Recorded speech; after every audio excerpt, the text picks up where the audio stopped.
Hi, and a very good morning for those who are watching right now on StreamYard and also through Facebook and our YouTube channel. So, welcome everybody, and a very good morning. Now, please bear with me because I'm just going to invite our followers from Instagram. So, let's get them on too. So, bear with me a moment.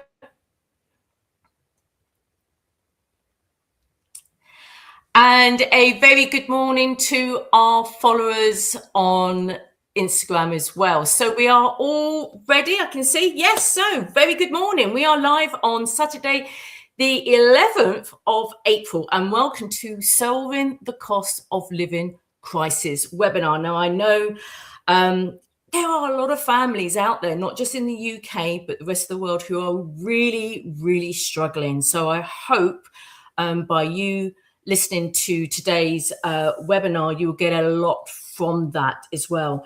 I mean, I know there's families with children who are even taking on second jobs just to meet the demand of the increase of prices going up, things like food, gasoline, day-to-day bills. It's just unbelievable. So pen and paper ready, because there is going to be a lot of information that will be shared with you today. Now, let me introduce myself, just in case you think, well, who are you? Well, my name is Simone, and I'm head of the Advocate Network Department.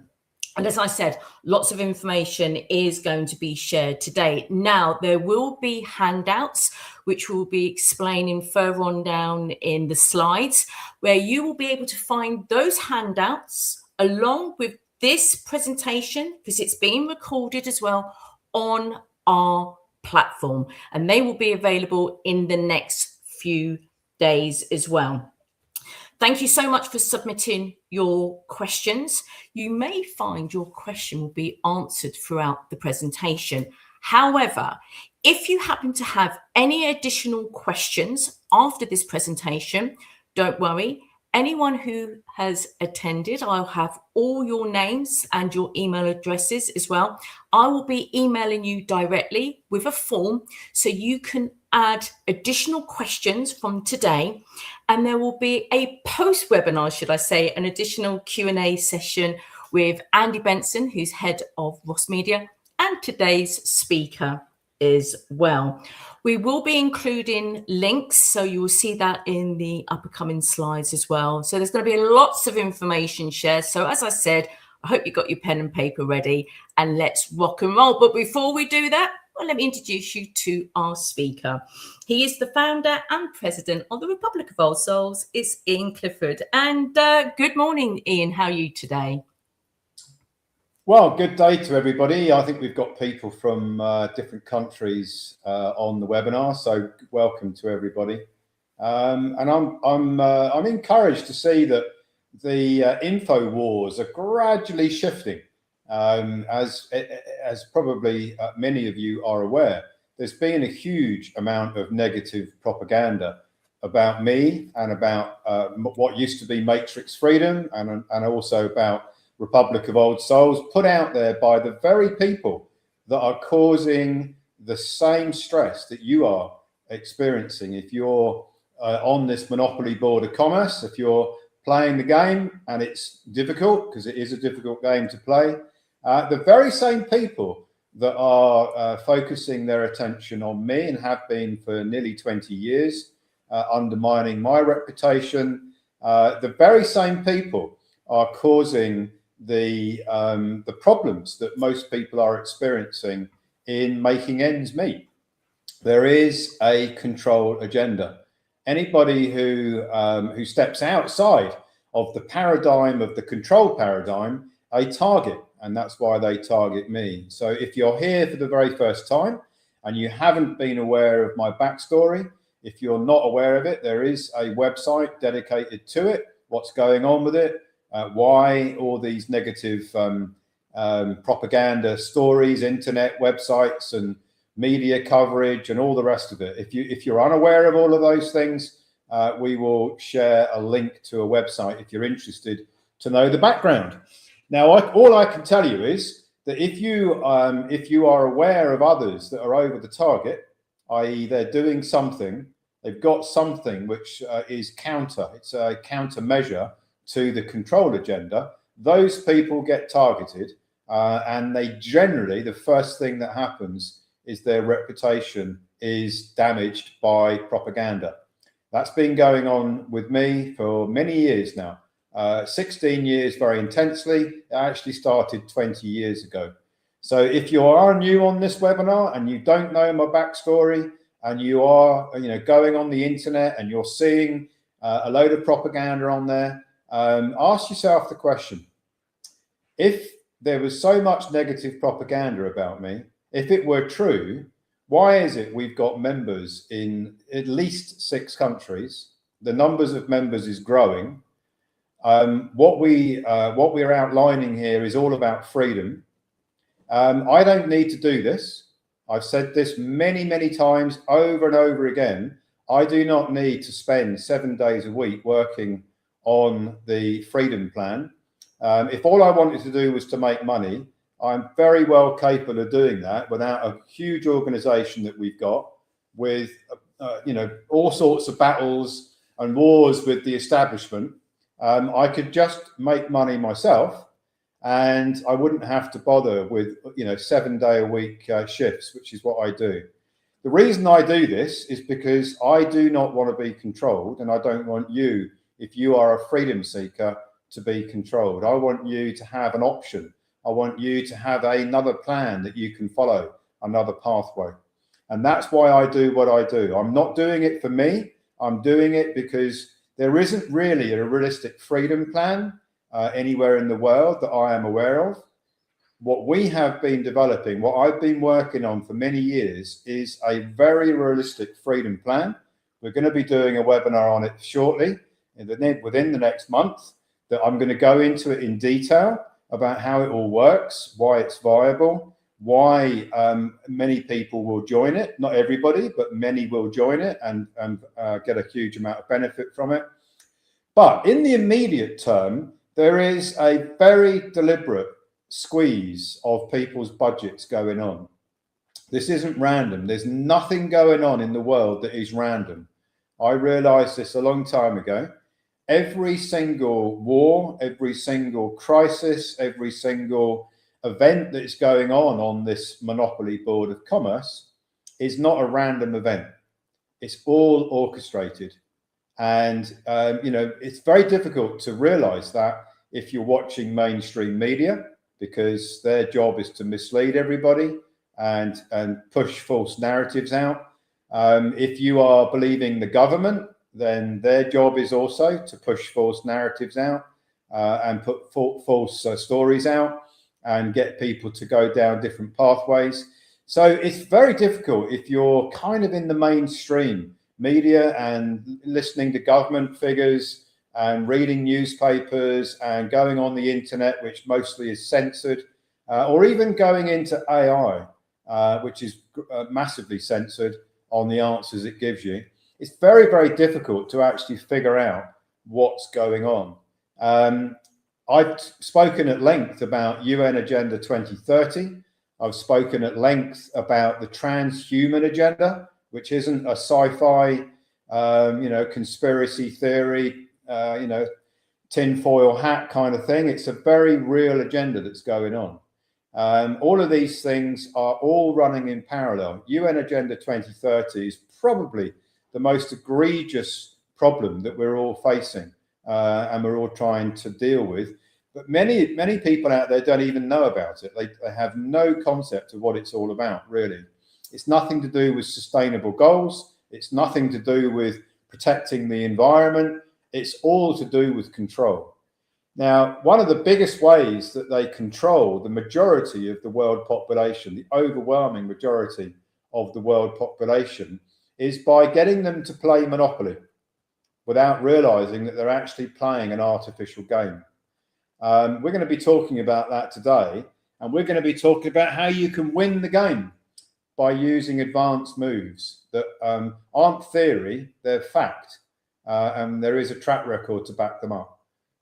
So before we get into that, just one last word about why you're here. Hopefully you're here because you want the edge, you want a strategy that is going to take you from wherever you are now into a much better place, where you can operate with freedom, where you can operate with the ability to make your own choices, where you won't be constrained by the worldwide controlling force, because it is a worldwide controlling force. If you're interested in those things, then you're definitely in the right place. We've got a series of protocols that have been in development for some time. They're very well researched. They work.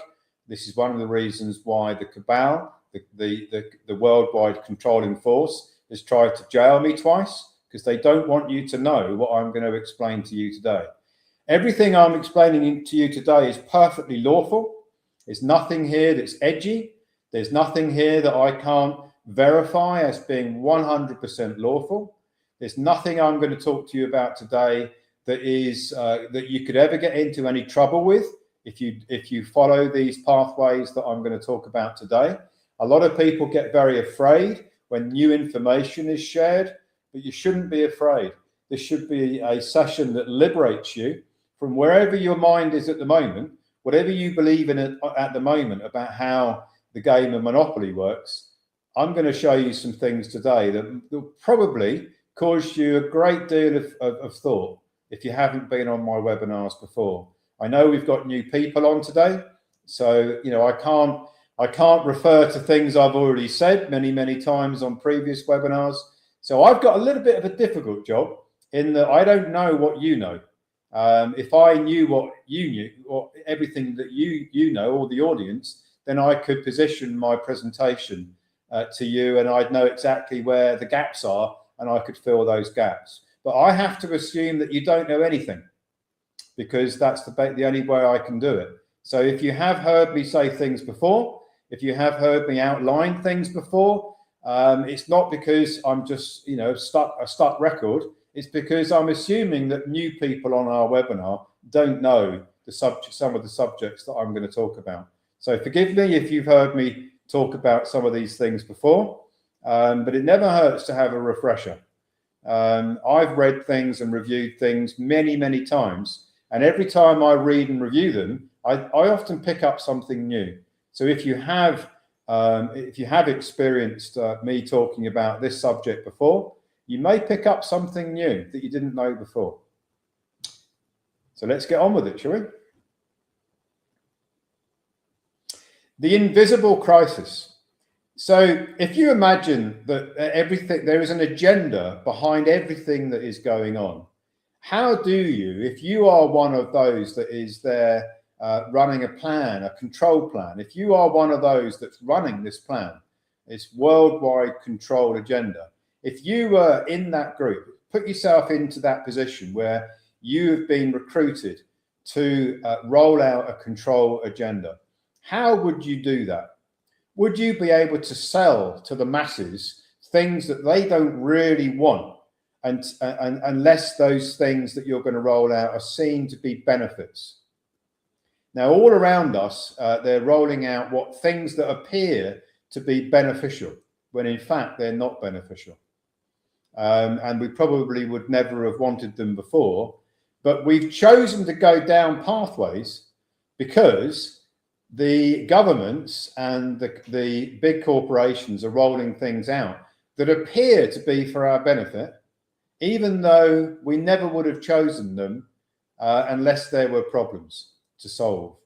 Now, one of the biggest problems to solve is the invisible crisis, which is, it's very easy to get your head into this and to realize what's going on.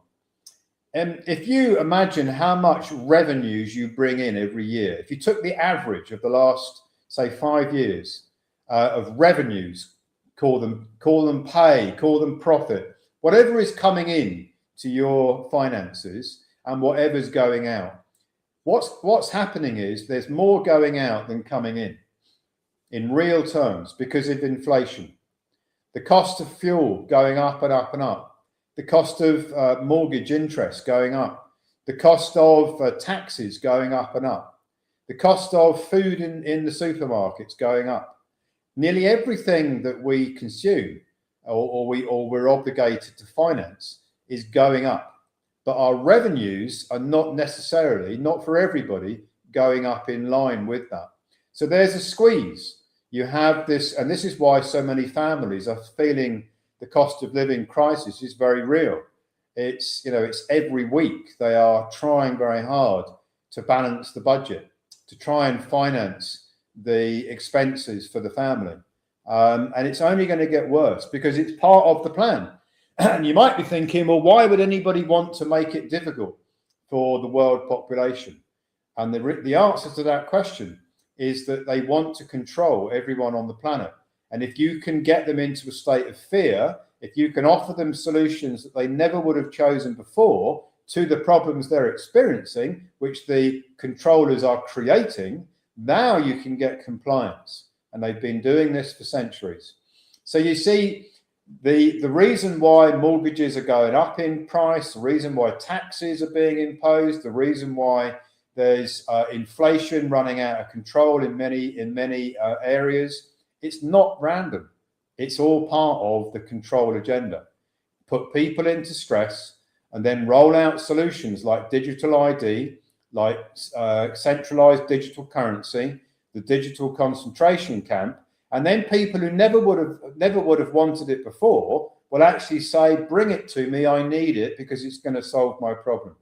And that is exactly what's going on. If you play the game of Monopoly without really understanding the rules of the game, you are going to be controlled even more. So my job today is to show you how to play the game with advanced moves that they don't really want you to know. Let's move it on. It starts with this.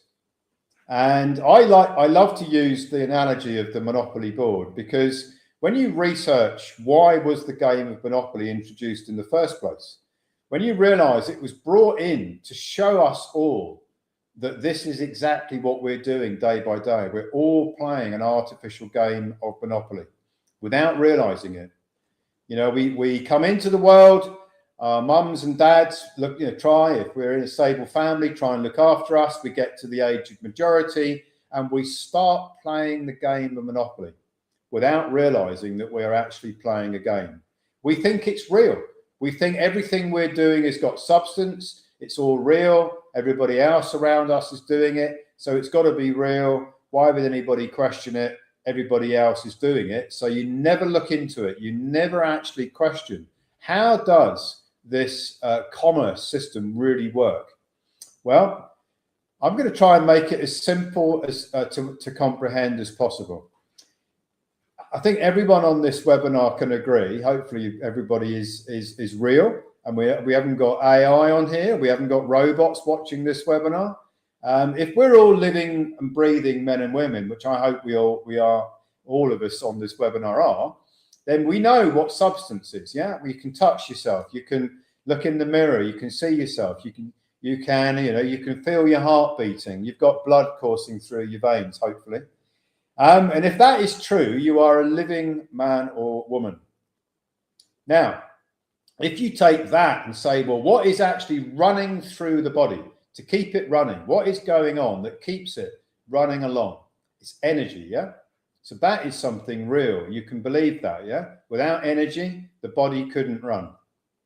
Now, if you take that energy and you put it into your labor, you put it into your, whatever it is you're doing to bring in revenues, that labor is really energy.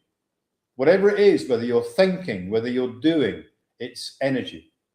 What they've done is they've created an artificial game board where the birth certificate creates a player piece that sits on the Monopoly board. It looks like it's us. It has a name that we adopt and we use over and over and over again because they want to convince us that the player piece on the Monopoly board is actually the living man or woman. But of course it isn't. It is an artificial player piece. The registration of the birth certificate, which there's so many theories out there about what this really is. It doesn't really matter what people believe, apart from one thing.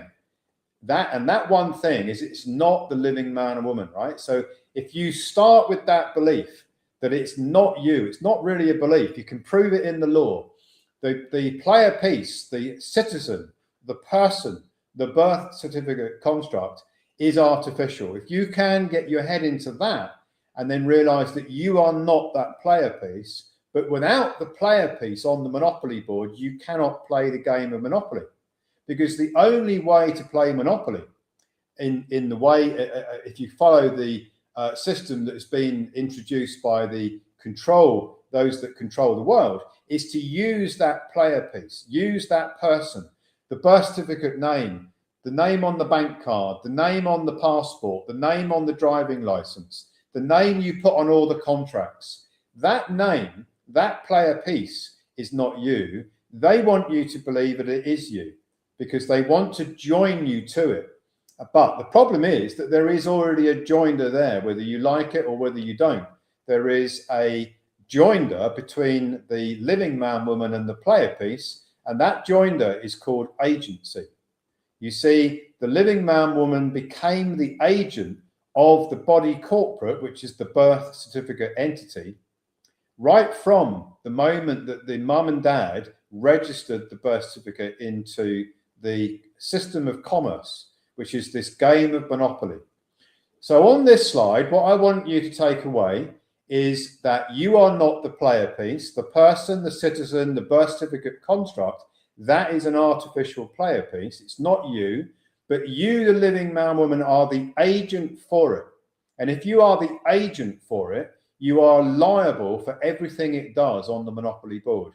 So its debts, its taxes, its following legislation, anything that's going on the artificial Monopoly board, the agent for it is the living man, woman. So if you can take away that from this slide, it's going to help us with the slides going forward. Now, one more thing, the player piece, the person, the citizen, the birth certificate construct has been given special powers. And those special powers are the powers of signature. Substantially important. The power of the signature. Every time you intend to make a payment, enter into a mortgage, enter into a credit card, enter into a loan, the signature is very vitally important. It is what creates the credit, the debt that is being used on the Monopoly board.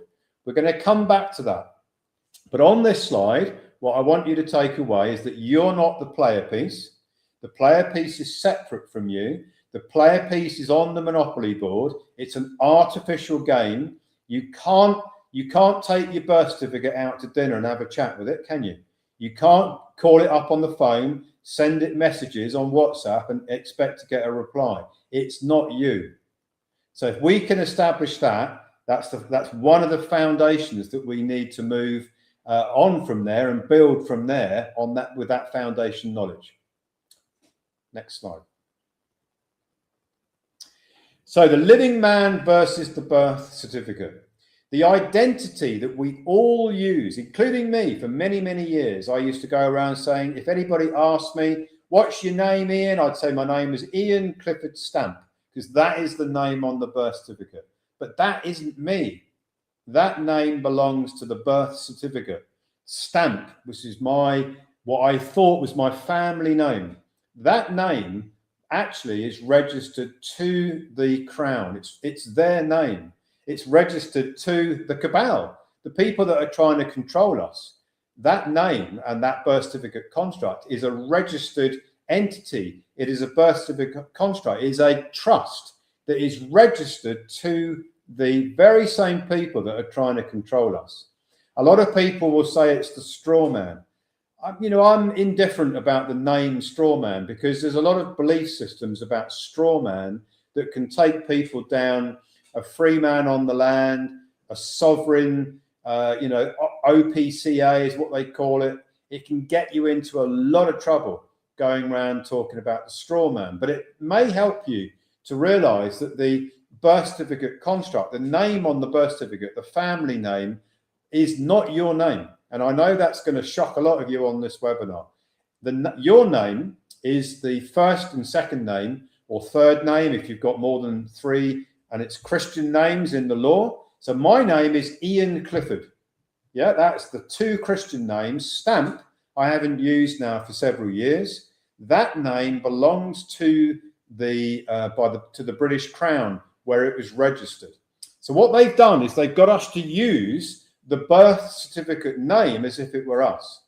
And they've got us into this agency trap because the living man woman becomes the agent for the birth certificate construct right from the moment of registration of the birth certificate by our mum and dad. So they've got us under agency, and we don't know this. And all the people out there that are going around saying, I'm not the straw man, and the straw man, you know, don't worry about me. If there's ever a court case against the straw man, the person, it's not me, so I can avoid the consequences.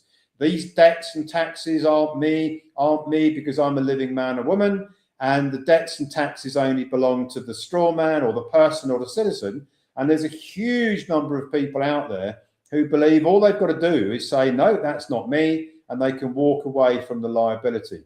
You can't. There is a way of doing it, and I'm going to show you that as we go through this webinar.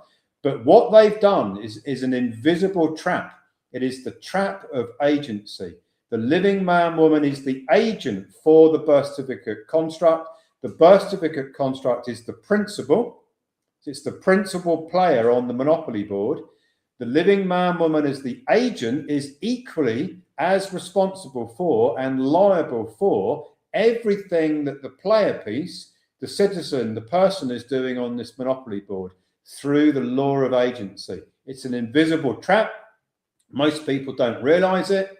I've read and written lots of research papers on it in the last few months about the trap of agency, and still a lot of people are still going around believing all they've got to do is say that that birth certificate entity is not me and I'm not responsible for anything it's doing on the monopoly board. It really isn't as simple as that, but there are solutions, and we're going to look at them as we go through the webinar. Next slide. So the artificial board. I want you to imagine that you were actually playing Monopoly. You were sitting at a Monopoly table. You know, you've got a table in front of you with a Monopoly board on it, and you're sitting there with your friends, your family, and you're actually moving a player piece around the board. And on the board was a load of notes in front of you. This is your credit or your currency that you're going to use that as you go round and round and round the board.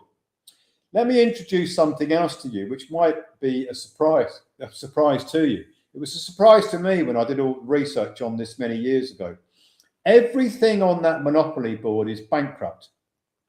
There is no substance to anything on the Monopoly board, and it is all bankrupt. It is all artificial. Every company is an artificial construct. Every government is an artificial construct. Everything, every title to everything is an artificial construct. So what we're doing is we're playing this game of Monopoly. The living man woman is sitting at the table, and we're all pushing a piece round the board as if it were real.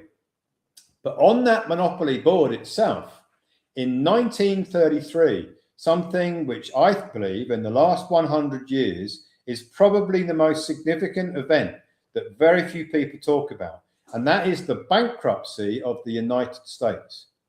And the bankruptcy of the United States caused everything over the next 15 to 20 years. Everything on this Monopoly board became bankrupt. And it's very, very deliberate that everything on the Monopoly board is bankrupt. There's something else which I was talking about on an interview I did recently, which is if you look in your bank account and you see that you've got a balance, a positive, what you believe to be a positive balance. If you've got an investment account or a pension and you look at the statement and it's got a positive balance, those positive balances that you believe are actually negatives. They're all negatives. There's nothing on the Monopoly board that is a positive. It is all negative. Why? You might be thinking, well, that sounds crazy, Ian. So why is that? The reason why is because everything on the Monopoly board is a debt. If you look at the World Debt Clock, if you go on the internet, type in World Debt Clock, you will see that it is there's a value on there which is a negative value, which is it's getting higher and higher and higher. And inversely, the debt is getting bigger and bigger and bigger and bigger. It never comes down. It can never ever come down, because everything on the monopoly board is a debt, and everything on the monopoly board is bankrupt. Now, if you understand what bankruptcy is, it basically is that there are creditors on one side and there are debtors on the other side, and the creditors are owed by the debtors.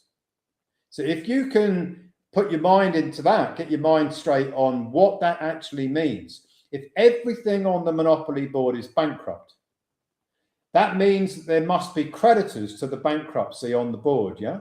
If everything on the board is bankrupt since 1933, House Joint Resolution 192, as read out by James Traficant, the senator for Ohio, who said it's the world's biggest reorganization of bankruptcy in history, and it still is. And if you realize that everything is dollar-based, so the world reserve currency is the dollar, when the United States goes into bankruptcy, and it's still in bankruptcy today, by the way, and everything on the monopoly board is negative, it's a debt, and the debt can only expand, it can never contract. So all these politicians who stand up at election time saying, vote for me and I'll reduce the debt, they can't, because everything on the monopoly board is based on debt. There is no positives on the board. It's all negatives. Now, if you understand accounting, just a little tiny bit, in accounting, there is a balance sheet.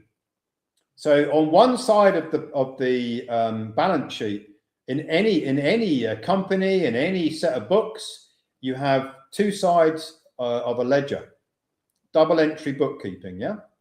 So on one side, you have a debt.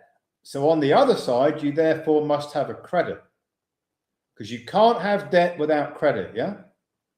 If everything on the monopoly board is in debt following the bankruptcy of the United States, and all of the so-called currency is debt-based, then there must be credit on the other side of the balance sheet somewhere.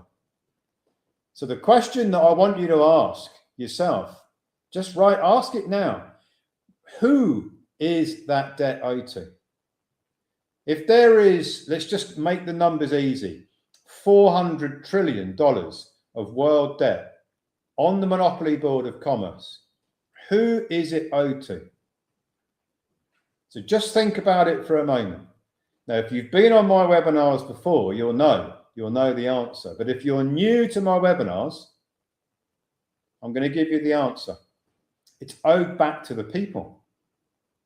A couple of slides ago, I said that we've got energy coursing through our body. So the energy that's coursing through our body is transferred onto this artificial game board, just like the game of Monopoly.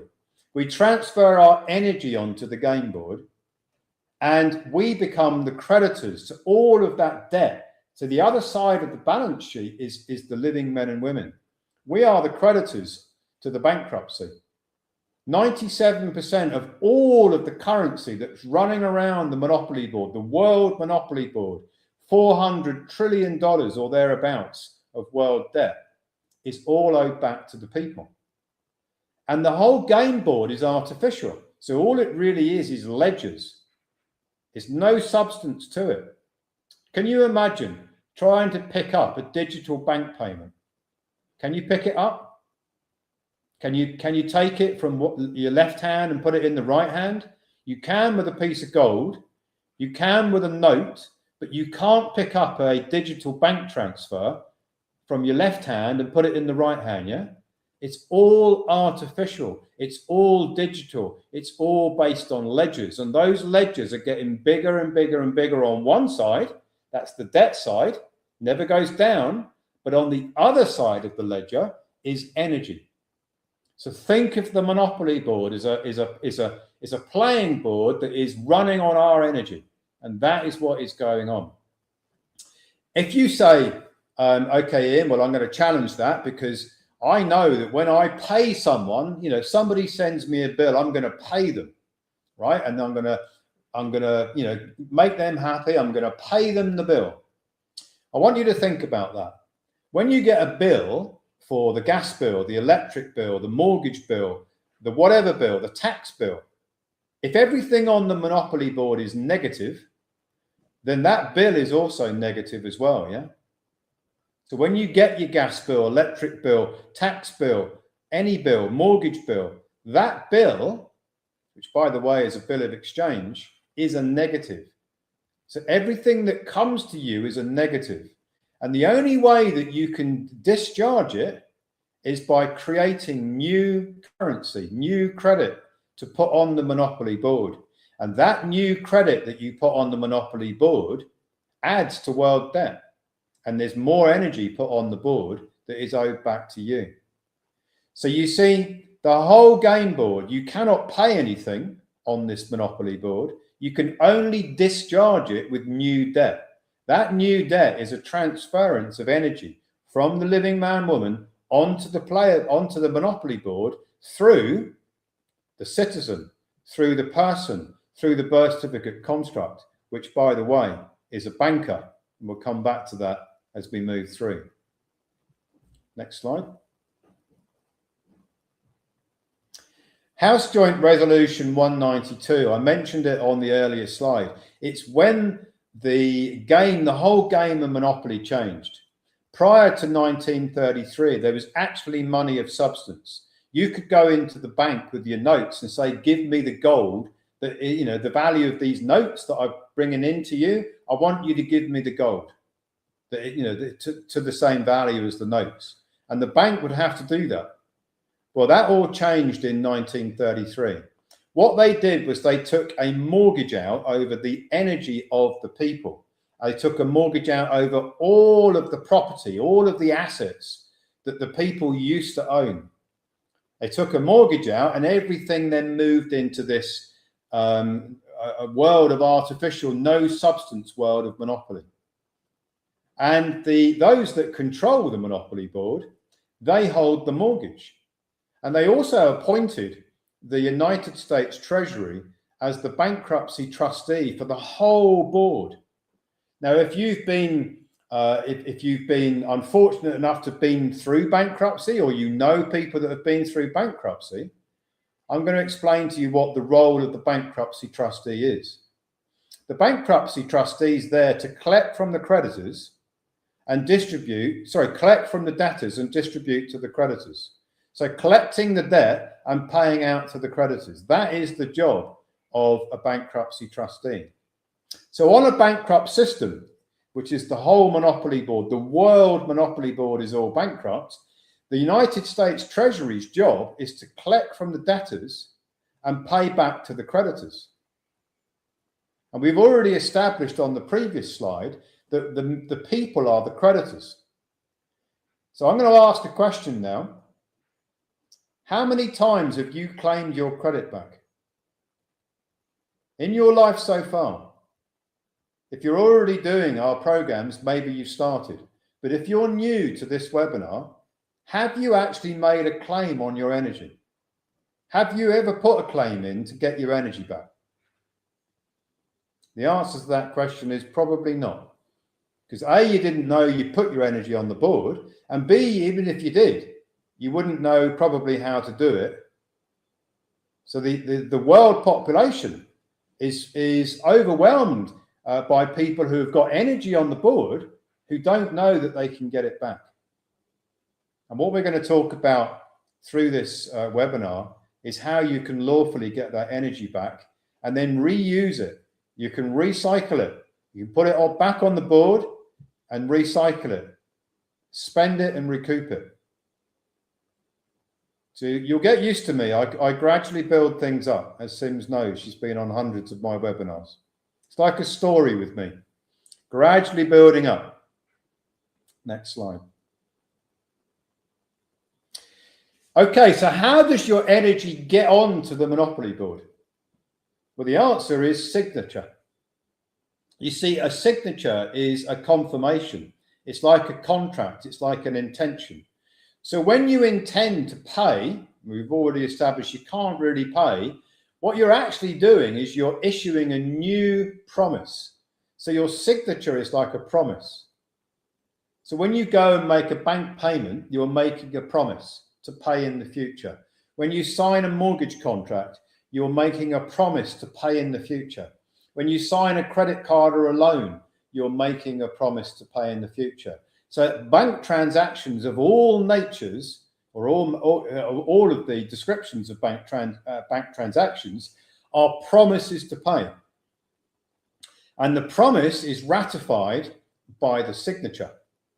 And you see, what you do when you make these promises is you are transferring the energy from the living mammon onto the monopoly board through the artificial player piece, which is the person, the citizen, this birth certificate construct, that is actually a banker. We're going to spend a bit of time on that later on.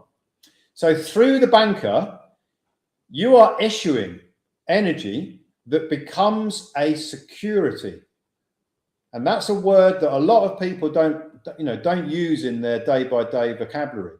That they don't go around saying, "Oh yeah, I'm perpetually and permanently issuing securities." That's what I do all the time, because people don't know what it is. But a security is just a debt. It's just a promise to pay in the future. And what the banks do is they take your signature like it is a deposit of energy. And I use this because I think it brings the example home. Let's imagine that you were at a dinner party, and it was one of those networking events where you sat at a table, you don't know who the people are at the table, but you happen to sit at a table and everybody else on the table was a banker. And you got into conversation and you asked the usual question. So what do all you guys do? Oh yeah, we're all bankers, they say. And you say, oh, that's very interesting. I've just taken out a mortgage. Can you explain to me how you lent? If it was the bank that you took the mortgage out and all the bankers are at this table, can you explain to me how did you make that mortgage happen? And they would say to you, well, it's easy. We take deposits in from our customers and we lend them out. And you probably, unless you had been on my webinars, you wouldn't doubt that. You'd think that that's perfectly logical. They take deposits in and they lend them out. And in the middle, they make some interest because they're taking a risk, yeah? So they deserve to get some interest because they're taking a risk. Because if I don't pay them back the mortgage, they're going to have to pay all the depositors back. So therefore, the banks deserve to get interest on the mortgages, loans, and credit cards, yeah? But here's the shocker. When you get a mortgage, they have no money to lend because there is no money. Remember, there's no money. There's only debt. There's only ledgers. They haven't got a safe with some gold in it. All they've got is the ability to take in a deposit, which is a promise to pay in the future. That's all they can do. So when you go and get a loan, credit card, or a mortgage, or even make a bank payment, you are making something brand new happen. You are creating a brand new security. So a mortgage, for example, you sign the mortgage contract, the bank says, thank you for your deposit. That's depositing energy into their system. And they match it on the other side of their balance sheet with a liability. So they take your deposit in as an asset, and then they match it on their balance sheet with a liability. That's called ex nihilo credit creation. They never started with any money. There is no money. All they did was take in your deposit. They call it a deposit, by the way. And they match it on the other side of their balance sheet with a debt. And that is how world debt goes up, because you've now increased world debt, but the bank didn't have anything to lend. So every mortgage, loan, credit card, even bank payments are brand new. When you make a bank payment, you are not transferring money, because there is no money, from your account to somebody else's account. What's going on is you're creating a brand new promise to pay. You're transferring a brand new amount of energy onto this artificial game board called Monopoly. And that is why world debt never comes down, because every transaction increases world debt. It's an ever expanding amount of world debt. Everybody is increasing it through their bank payments, through their mortgages, through their credit cards, through their loans, and then the governments are increasing it with government spending. And this is why, if you go on the World Debt Clock, you'll never see the numbers going in reverse. They only ever get bigger and bigger and bigger. Next slide. So you see, in order to make the game board work, those that control the game of Monopoly, they had to put banks in the system who operate with a special capacity. And that special capacity is a nominee. The banks are operating as nominees. Now, if you look into what a nominee really is, a nominee is a fiduciary. A fiduciary for who? A fiduciary, a trustee for the living man, woman that's transferred their energy through the birth certificate construct, the person, the citizen, that is now putting this energy onto the Monopoly board. And what the banks do is there are layers of banks. It's like a hierarchy of banks. So down the bottom of the banking hierarchy, you've got the clearing banks. So they're the banks that you've probably got your bank account with, your mortgage with, your loan, your credit card. So when you set all those up, when you create those through your signature, what the banks do is they're operating as a trustee for you. And what they do is they take your deposits, which is your promises to pay in the future. And then what they do is they create on the other side of their balance sheet a matching liability. That is then sold. So the clearing banks, who are down the bottom of the banking pyramid, sell your energy as a security to one layer up in the pyramid, which is the investment banks. And all of the investment banks pretty much operate in the United States. Even if there are investment banks in the country that you're living in, there will be a correspondent in New York, in the United States system. And most of them operate from New York. So you see, we get the question on nearly every single webinar. It's like, I don't live in the United States. What is this bankruptcy of the United States got to do with me? And how can we operate in this dollar system? We don't use the dollars here. We use the yen. We use the Swiss franc. We use the Canadian dollar, the Australian dollar, the British pound. So what is this Ian talking about the United States? The reason why I talk about it is because it's a one world system and it all goes back to the dollar. So no matter where you are, if you're making bank payments, getting mortgages, credit cards, loans, paying taxes, earning a revenue from whatever it is you do, somewhere in the background, it's going to be all traded by what I call the gods of the universe, the investment bankers that operate in New York. And that's what's going on. So the investment banks are trading your energy. They're buying and selling bonds, but all financed by your energy. And guess what they do in order to justify the trading of your energy? The investment banks, which are, by the way, debtors, they're also bankrupt. They have to pay taxes for the use of your energy. And they pay taxes to the United States Treasury, because the United States Treasury is the bankruptcy trustee for the entire world Monopoly board.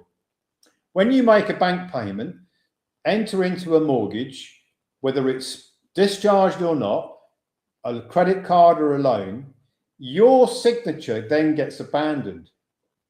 Unless you've been on my webinars, you will not be recouping the energy, which, by the way, is converted to tax. Next slide.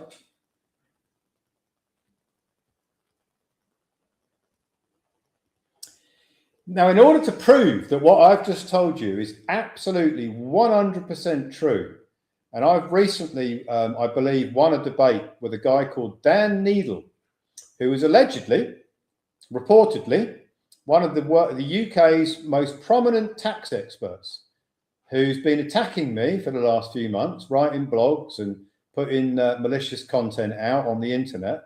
And I got into dialogue with Dan Needle. And in fact, going forward, there's a lot more to be said about Dan Needle, which I'll reserve for another webinar. But I sent him all my research on exactly how this system works. Not just my theory, not just what I believe. I actually sent in all of the evidence. And if you go to the Ecclesia Law Institute, there is a research paper that I've recently put together, which is called Signature Credit, Could It Win the Nobel Prize? It's also on our Telegram channels. Now, in that research paper, there are 13 sections that break down every single step of what I call signature credit recoupment, which is what we're going to be talking about in a few slides' time. In that document, I prove without any doubt that the investment banks are paying taxes on the use of your energy, the use of my energy, the use of Sims' energy, the use of the world population's energy. And they pay taxes on a tax module called the 945 tax module. And on average, there's something between $50 and $100 billion a year of taxes that the investment banks are paying for the use of our energy. That 50 to 100 billion a year, because it does go up and down year by year, is what we are owed back, what the people are owed back. Most of it is paid on tax modules by the investment banks outside of the 945 tax ledger. But the 945 tax ledger is the priority tax ledger. It is the one that the IRS has to treat as priority. We'll come back to that. So you see, if anybody wants to debate me on what I say to be true, I want them to read my paper, Signature Credit, Could It Win the Nobel Prize?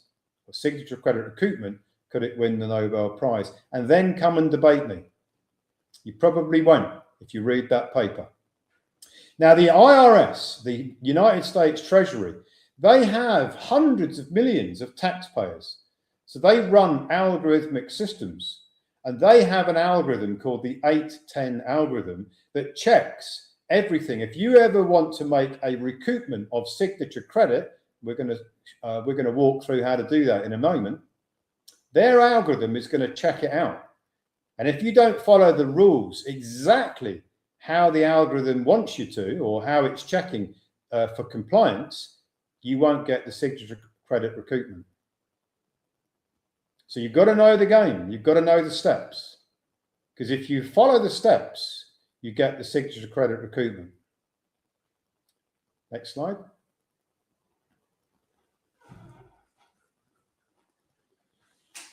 So you see, if you are struggling, or you may be struggling going forward, or you just want a better lifestyle, because you might not be struggling, you might just want a better lifestyle. If you look at the reality that you are on this webinar and the overwhelming majority of the world population doesn't know what I'm talking about, you are in a very privileged position. This knowledge is arguably the most valuable piece of knowledge that you could ever get in terms of playing Monopoly on this artificial Monopoly board. This piece of knowledge will only ever be used by a tiny percentage of the world population. About 0.01% of the world population can actually do what I'm explaining to you. And the reason why is because between 50 and $100 billion a year is the maximum that can be recouped. Because you can't recoup more than the taxes that the investment banks are paying each year. That is our budget. When you do the numbers, that's about 0.01% of the world population that is of adult age, say between 35 and 65. So if you're on this webinar, you are one of those 0.01% that is very privileged to know what I'm explaining. It took me years to discover all this. Not only to discover it, but to prove it works. So let's imagine that your energy that you've already put on the Monopoly board, mortgages from the age of 18, loans, credit cards, bank payments, deductions from your wages. Yeah, because all of those things are what we determine as abandoned credit. You put your energy on there, that credit is really energy. The investment banks are paying taxes to use it.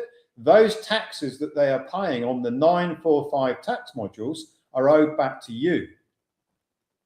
So you've got all of that abandoned energy sitting on the Monopoly board right now. Just imagine if you can recoup that, and then you could spend it and then recoup it again, and then spend it and then recoup it again. That's exactly what is the opportunity that you have in front of you. Between 50 and $100 billion a year collectively in our community is up there waiting to be recouped through tax recoupment. Next slide. Now, here's one of the secrets that I openly talk about, and I put it in all of my research papers. In fact, all of my research papers are open source.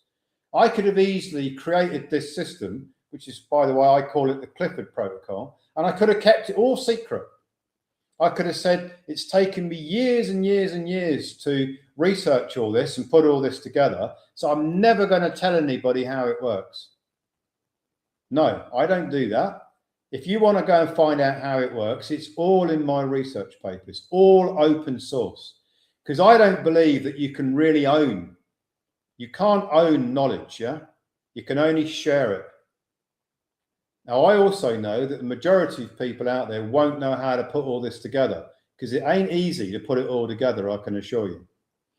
The first thing that you need to do if you want to recoup signature credit energy via the tax system is you must put a new player piece on the Monopoly board. That new player piece is a 98 series international grantor trust. So imagine that you're sitting at the Monopoly board. You've got the person, the citizen, the birth certificate construct. That's the player piece that you've always used to move it round and round the board. What you're going to do now is you're going to put another piece on the Monopoly board. So now you've got two pieces on this Monopoly board. You've got the player that you've always used, the player piece, which is the citizen, the birth certificate construct, and now you've got a new piece, which is the 98 series grantor trust. It, by the way, is an artificial construct, but it's got a substantial difference in how it operates to the person, the birth certificate construct, the citizen. It doesn't work like that. It doesn't operate like a citizen. It can operate as a creditor. It can operate as a nominee for you, the living man or woman. The nominee status of the 98 series grantor trust is of paramount importance. Remember, you transferred energy onto the Monopoly board through a bank that is operating as a nominee for the living man, woman. So the only way you can get the energy back is by creating another nominee player piece on the Monopoly board. That nominee player piece is a 98 series grantor trust. It can file tax returns. It can receive taxes redirected from the payers, that's the investment bank's 945 tax modules, to the grantor trust, the 98 series grantor trust. It is a separate playing piece. It is an international playing piece. It's an international trust. It doesn't belong to any country. It has a unique tax reference number, even though it is tax exempt. It has a tax reference number from the United States Treasury. So it's recognized by the United States Treasury as a creditor, as a nominee. So important. The new nominee that you have put together, you've put it on the Monopoly board, can file tax returns and lawfully receive taxes redirected from the IRS that are collecting them from the investment banks under that 945 tax module back to the 98 series grantor trust, 100% lawfully, perfectly in line with all of the securities laws and tax laws. It's pivotal. Without it, you can't do this. And it's not easy to get the 98 series grantor trust. There is a way of getting one set up. It's not a bit of paper. A lot of people think trusts are just bits of paper. It's actually an entity. It's a registered entity. As a foreign trust, it's called a foreign alien trust to the United States. It has a trust indenture.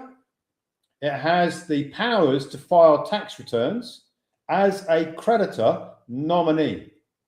Substantially important. It also doesn't have to report taxes because it has an exemption. It's international, it's exempt, it's a creditor, and without it, you can't do signature credit recoupment. Next slide.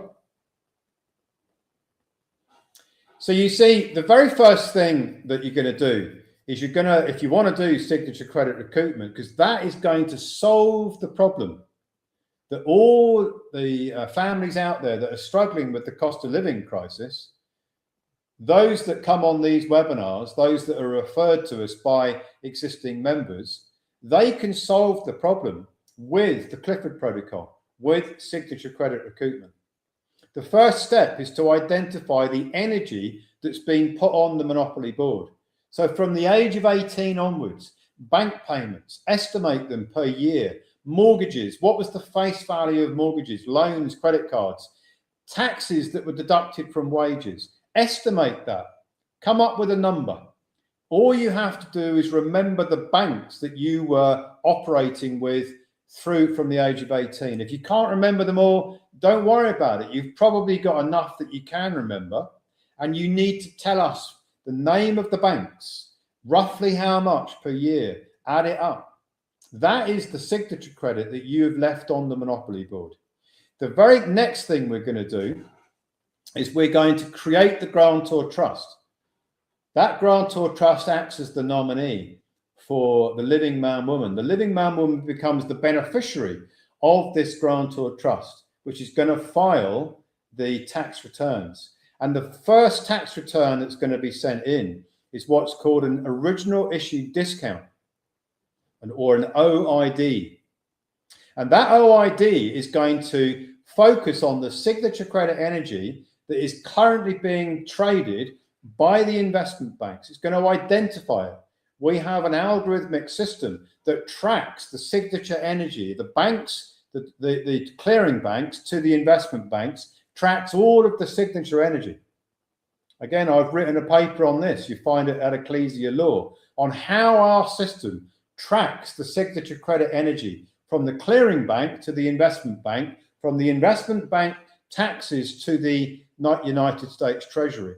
We created an algorithmic system that researches all of that and finds it. Without that, it's very difficult to do as well. So you see, every single transference of energy onto the monopoly board goes on the board at zero. It has a zero creation value. Yeah, so your energy goes on the board at zero. The banks operate as nominees. They trade it. The investment banks use it, what's called hypothecate it. They use it to make more and more and more for themselves. Yeah. But everything on that board has an initial value of zero because it's energy. It doesn't have a value. But as soon as it goes on the monopoly board, it has a future value. And when you are calculating the original issue discount, it's important to realize that the value at the beginning is zero. So if you were to go on the internet and type in, how does 1099 OID work? The internet is going to tell you that if you've bought and sold securities, the difference between the current value of the security and the future value creates an original issue discount tax. And if you've overpaid taxes, you can recoup those overpaid taxes, back up withholding taxes, it's called. And it's going to tell you that you can't do what I'm explaining to you because they don't want you to know. And the reason you can do what I'm explaining is because the value of your signature credit starts at zero. So the difference between the future value and the current value is huge. And that's the value that the investment banks are trading. And you see the new nominee, which you've put on the Monopoly board, which is the 98 series Grantor Trust, is entitled to the recoupment of the taxes that the investment banks have paid to the United States Treasury via the 1099 OID. It sets it up at the United States Treasury so that the Treasury, and when they check it with their 810 algorithm, they will know that this credit, this tax, is actually belongs to the Grantor Trust that filed the 1099 OID. Now, let's suppose that you have some of your signature credit energy was being traded by Goldman Sachs, one of the biggest investment banks in the world. And let's suppose that they were paying, they had paid in 2025, let's say they paid 10 billion in taxes to the United States Treasury, right? Let's just suppose that was the number. They paid 1 billion under their 945 tax ledger, and they paid 9 billion on all the other tax ledgers. Let's imagine that our membership was trying to recoup taxes of 1.5 billion, where the payer is Goldman Sachs. They've paid 1 billion in taxes on the 945 ledger. They've paid 9 billion on other tax ledgers. We've got a claim in for all of our members of 1.5 billion. So we're 0.5 of a billion down, aren't we? Using the form 4506T, the trustee that operates the 98 series Grantor Trust can command the United States Treasury to move taxes that have already been received by it from the other tax modules onto the 945 tax module, so that the 1.5 billion becomes funded. That tells you, or it should tell you, because it tells me this, that the 945 tax module is the priority tax module. And if the trustee that's operating for the creditor entity, that's the 98 series Grantor Trust, can command the United States Treasury using form 4506T to move taxes that they've already received onto the 945 ledger, that should tell you that the 945 ledger not only is the lawful ledger to recoup the taxes from, but it is the priority ledger out of all of the ledgers. Interesting. I think it's at that point that Dan Needle stopped debating me. Now you see there is a lot of research that has to go on in the background. We've got to find the clearing bank's tax reference numbers, the investment bank's tax reference numbers, the securities that all of your signature energy is in. They've all got different reference numbers. We've got an algorithm that finds all of that, links it all up. By the way, it's very similar to the algorithm that the IRS uses, their 810 algorithm. Next slide. So let's go through why this is lawful, right? I said earlier on in the webinar that the person, the citizen, the birth certificate construct is a banker. If you read the Bills of Exchange Act, go and put it in your AI system, go and get it, search the internet for it, it will tell you that the Bills of Exchange Act only really applies to bankers, right? Because persons, a body of persons are bankers. So the person is the birth certificate construct, yeah? We established that earlier on. So every person, which by the way is an artificial construct on the Monopoly board, is actually a banker. Has to be a banker to issue the credit, the deposits, because those deposits can't come to the clearing banks unless there was a banker depositing them. So the person is a banker. Bills of Exchange Act 1882 defines it. UCC Article 3 also defines what the holder in due course is. So the nominee, which is the banks, are holding your credit as the holder in due course, right? But they're not really the holder in due course because there's never been a claim made. When you set the Grantor Trust up, the the 98 series grantor trust and file the 1099 OID, now the grantor trust becomes the holder in due course of the abandoned signature credit energy. It confirms that in UCC Article 3. Then you look at IRS Publication 1212. Now, IRS Publication 1212 confirms that if a nominee files a Form 1099 OID, it becomes the holder in due course and is entitled to the credit, the taxes on the credit that's being used. It corrects the ledger, it corrects the record. IRS Publication 1212, substantially important document. And then you've got the Revenue Procedure 2002 to 26, which gives the 98 series grantor trust, the trustee of it, the power, the authority to move those taxes. Remember the taxes that you can move from the investment bank's payer modules, taxpayer modules, onto the 945 payer taxpayer module. Under Revenue Procedure 2002 to 26, it confirms that the fiduciary for a holder in due course creditor entity 98 series grantor trust has that authority under Revenue Procedure 2002-26. It's all 100% lawful. Next slide. Now you see, if you then look at the Treasury authorization, they run an algorithmic system. This is the 810 algorithm, and they make sure that the creditor, that's the 98 series grantor trust, is entitled to the taxes that they have already received.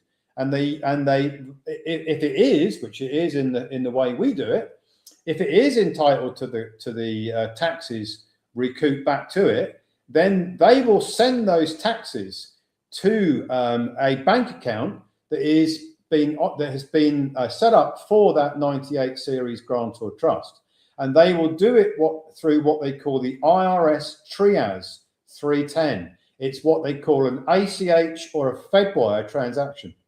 So again, the IRS TRIAS 310 confirms that if the creditor has turned up, filed 1099 OID through the grantor trust as the holder in due course, in accordance with IRS Publication 1212, the IRS is commanded to pay or to send, because it's not really a payment, it's just another ledger movement, recoupment of taxes to the grantor trust bank account through the IRS TRIAS 310 system.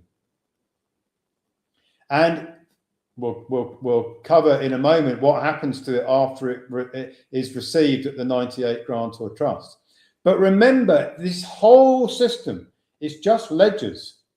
There's no money of substance. It's just computer ledgers. It's just ledgers being moved around. That's all it really is, because there's no money of substance. If you're going to play the game of Monopoly, you've got to realize that the whole game is artificial. It's all ledgers. It's all one computer. It's like one great big computer game. Next slide. So a lot of people say, well, it sounds amazing, Ian, but how do I actually get my hands on this recoupment so I can use it? Well, we now put a third player piece on the Monopoly board. So remember, you're sitting at the Monopoly board. You're playing the game. Normally, you're playing it through the citizen, the person. That's the player piece. We put a second player piece on the board, which is going to file the tax returns. That is the 98 series grantor trust that becomes the nominee, the true creditor, that is entitled to that redirection of taxes. Now we're going to put a third player piece on the Monopoly board. We're going to put what's called an Asset Fortress Protocol. It is another 98 series grantor trust. It's the third player piece on the Monopoly board. It has a bank account. It now is going to operate as the treasury, the private treasury for you. You, as the living man woman, become the beneficiary for this Asset Fortress Protocol. I've done a whole interview on the Asset Fortress Protocol. There are documents that explain it. I've recently done an interview with Andy Benson on how to use it. What is it? How does it work? It's like an hour and a half interview. I urge you, if you want to know more about the Asset Fortress Protocol, go and watch that interview. Go and read the documents on Ecclesia Law Institute, all about it. Basically, it is a private treasury. It is an international grantor trust. It doesn't have to comply with digital ID. It doesn't have to pay taxes. It can receive the funds from the player piece number 2, 98 series grantor trust. It can receive those in, and it can spend and recoup. So it becomes your engine. It becomes the infinity part of this program. You spend from there and recoup back. You spend from there, recoup back. This is the part of the presentation that is that if you follow this protocol, will transform your finances going forward. This part of the presentation gives you the ability to put assets into the Asset Fortress Protocol with no constraint and very limited reporting, if any.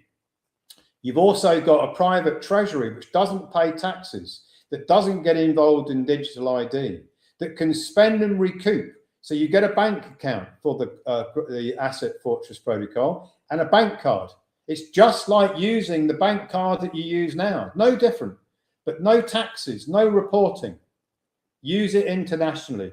Whatever you spend is signature credit leaving that Asset Fortress Protocol, which can be recouped back. Spend, recoup, spend, recoup. Next slide.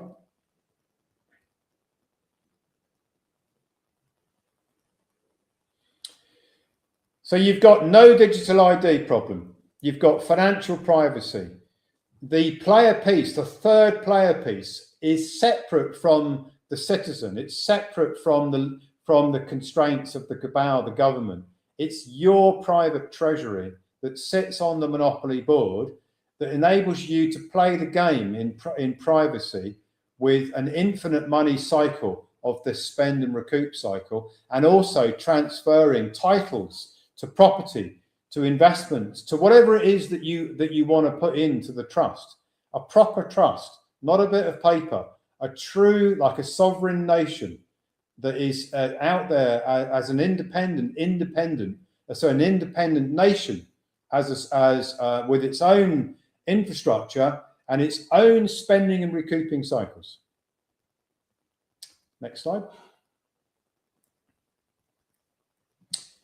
And it is a massive pivot. It's not regulated by the government. It doesn't matter whether whichever country you're operating in, it's operating individually and internationally with an international bank account. So you can go and use it anywhere in the world, and there's no track and trace of it. There's no digital ID connected to it. And I keep saying that because I know what's coming down the pathway towards us. Massive problems with digital ID. If you think that you've got freedom of what you spend your money on at the moment, you wait for the next 5 years. You won't be permitted to spend your money unless it's already signed off by the cabal. And if they don't want you to spend, they'll just stop you from spending, but not in the Asset Fortress Protocol. Next slide. Now, in order to put all of these player pieces together, the Asset Fortress, the 98 series grantor trust, the Clifford Protocol, and everything I've spoken about, there's one piece of the jigsaw that's missing, and that is the Envoy Protocol. You need to make sure that the living man woman has the right to be the beneficiary of these grantor trusts, can separate as much as possible from the tax-paying entity, which is the citizen, can take a modicum of control over the person, over the citizen, by establishing what's called the Office of the General Executor, that makes a declaration of standing, and that is the Envoy Protocol. Again, I've done a whole interview on the Envoy Protocol. It's on the ROS Media platform. There is a technical document which explains it A through Z. Why is it part of this program? You really need three things. You need the Envoy Protocol, you need the Asset Fortress Protocol, and you need the Clifford, or the infinite money or currency creation. It's all pretty much the same protocol. If you have those three, you can run this program. Next slide. So you see, at the moment, most people are playing the game of Monopoly, and they are permanently putting new energy on the Monopoly board. They're going out to earn it. Whatever they're doing, they're putting new energy on the board, and they don't realize that they're abandoning that energy, which can all come back. And the way you get it back is you do exactly what the banks do. You operate a structure as a nominee. You create a nominee structure. That nominee structure is two grantor trusts: the tax filing grantor trust and the asset fortress grantor trust. Now you can operate as a banker. So when you go at that dinner table and you sit there and you ask all the other guys at the table, what do you do? And they all say, well, we're all bankers. You say, well, yeah, I actually own a bank. I run a bank. And you wouldn't be lying. Next slide. And as I've said many times, and I'm going to keep on saying it because it's so important. Just imagine that if you had 1 million, 5 million, 10 million of abandoned energy on the Monopoly board right now, and you could recoup that and spend it by signature credit, recoup it, spend it, recoup it, spend it. You wouldn't need to go and earn new revenues, run a business, get a job, carry on with a job. You would be able to run this and recycle that energy, put it out, recoup it, put it out through signature, recoup it. In cycles, infinity. Next slide. And here we are to the top 7 questions that we had come through. Just a couple of things. As you mentioned, Ian, we do have a lot of new people who have joined us today, and some of them have probably gone and everything, but don't panic, everyone. As I said earlier, this is being recorded. It will be available on our platform as well, along with additional handouts, but also you can find that paper on Ecclesiastical Law website as well. But I am going to email you a link and all other additional links as well to get you to all the right places that Ian had described earlier on today. And for those who are regulars as well, maybe it's your second time or third time that you've come back. I hope the information now, you really started to understand what Ian has been explaining. This is phenomenal information that he's done, that he's researched. And the thing is, I've said this previously, let's see how many people may remember, but you will only retain 20% of what Ian has shared today. That's why we encourage you to come back time and time again to all the webinars, but not forgetting that this is being recorded. It's going to be on the platform, and you can go back to it at a convenient time and go through it all over again. But let's get into the top 7 questions. Ian, are you ready to rock and roll into these ones? Brilliant. Okay. So question number 1. Since the global commercial system is operating in a state of Chapter 11 bankruptcy under HJR 192, how can I stop acting as a pauper and start operating as a master on the Monopoly board? Well, you need the Envoy protocol. You need to instruct. And by the way, I haven't explained this. That we have a huge department of people working on this, right? So it's not just me and Sims. There's over 50 in our organization, and we have a tax filing office. We also have a professional tax filing license. So we have a license holder that has a license to file all these tax returns with the United States Treasury as what's called a tax preparer. We have licenses to run all the software with the IRS. So this isn't all done on paper. It's all done electronically. So we've already got all that infrastructure. We've got all the know-how, and we have had results. If you know the story, last year we were sabotaged by some internal pirates. We had 600 million confirmed recoupments from the IRS. IRS confirmed before a sabotage event happened. I'm not going to go into that. I've talked about it many times. It's on ROS Media. It's in documents. It's in memos and all sorts of things for our membership. The first question is, how do you do this? Well, Fortunately, you don't have to do very much. All you have to do is enroll in the Envoy protocol, the Asset Fortress protocol, and the, let's call it the Currency Creation protocol, which is based on the Clifford protocol. You need to go and find your records, go back into your memory and look in there. And I know it's difficult to go back to the age of 18. It doesn't matter. You don't have to get it precise. Just try and remember the banks that you were operating with. What did you do with them? Roughly speaking, how much did you spend on bank payments year by year? Which banks did you do it with? What mortgages, loans, credit cards, etc. Once you've got that, then you can do this, right? So you can put those new player pieces on the Monopoly board.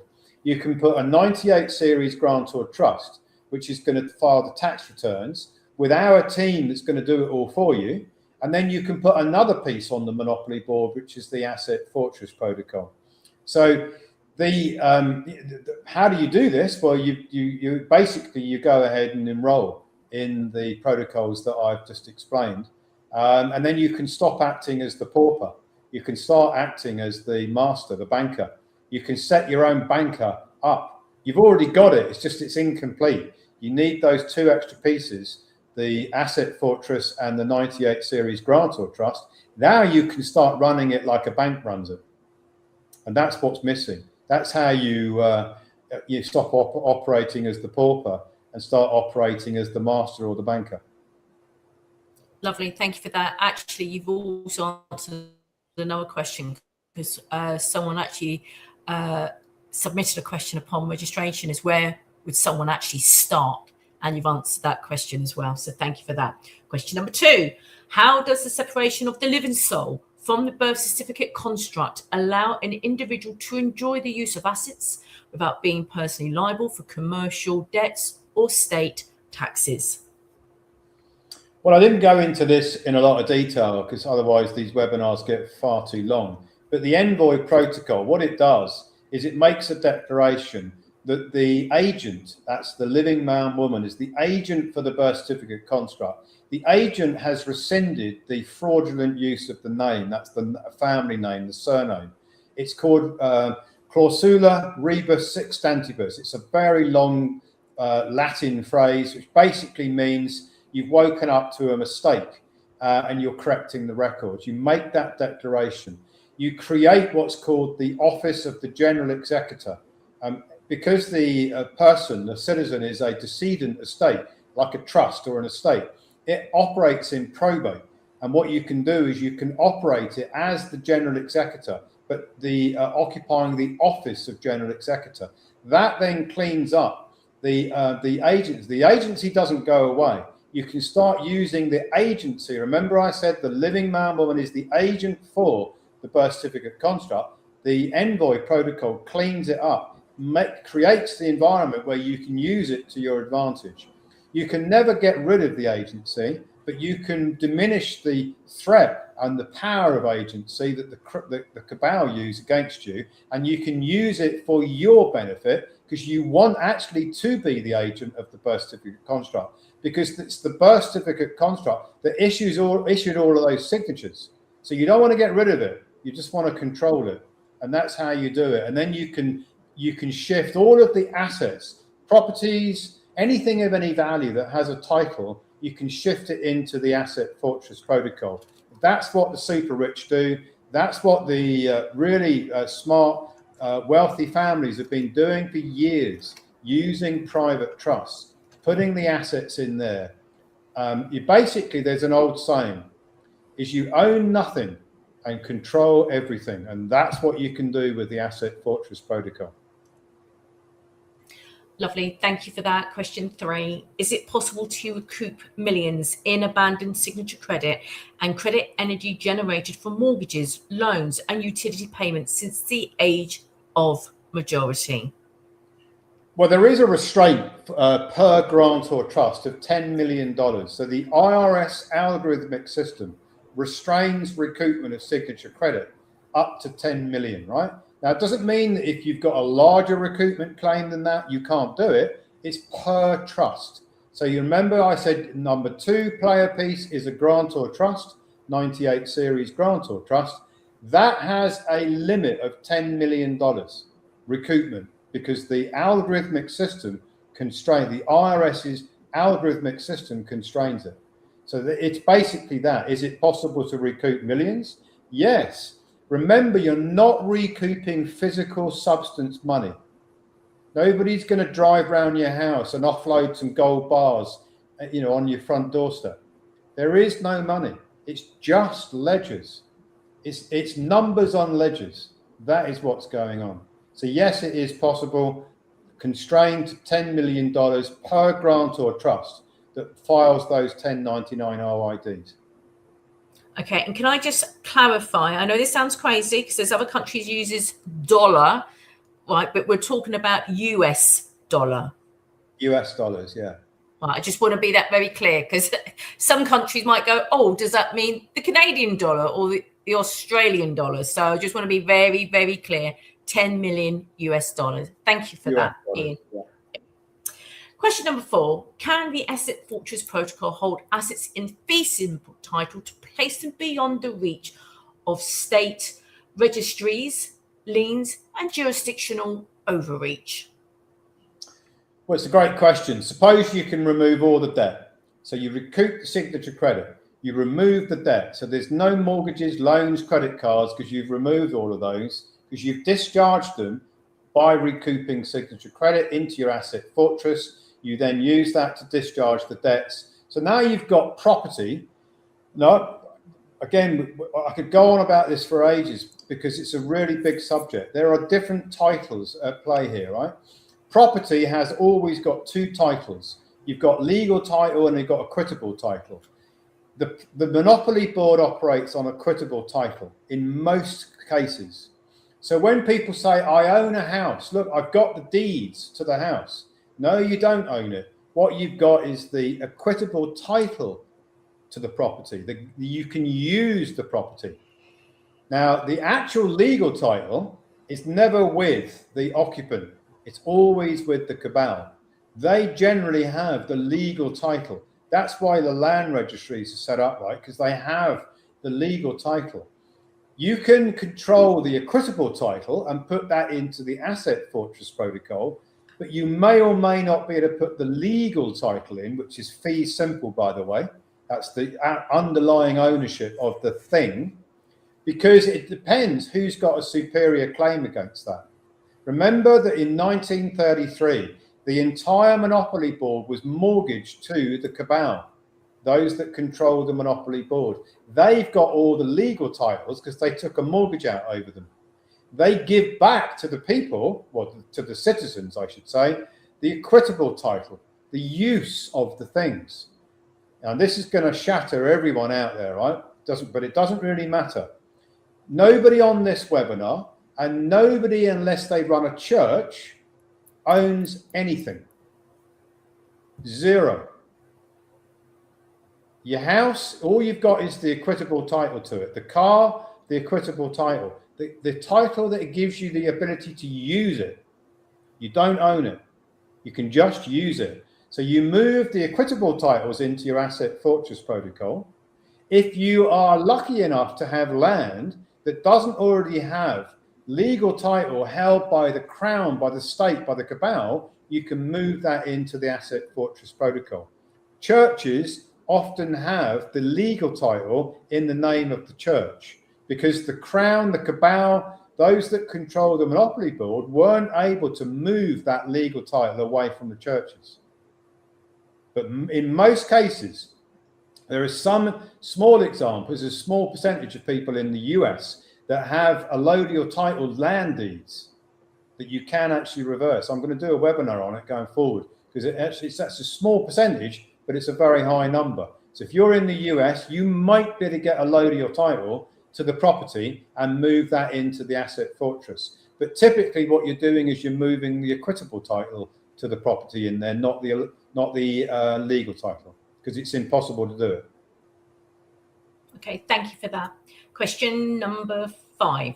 Does the use of the 98 series International Grantor Trust and corrective 1099 OID filings provide a lawful mechanism to redirect withheld taxes from institutional nominees to a private treasury? Well, based on all the research that I've done, it's the only lawful way of doing it. Any other way of doing it is unlawful, and it's going to cause massive problems potentially. By doing it this way, you're playing the game of Monopoly exactly how the rules have been laid out. By the way, everything that I've researched is available for you to find out. If you want to go and do all the research I've done and check it all out, you'll see that what I've been telling you is 100% true.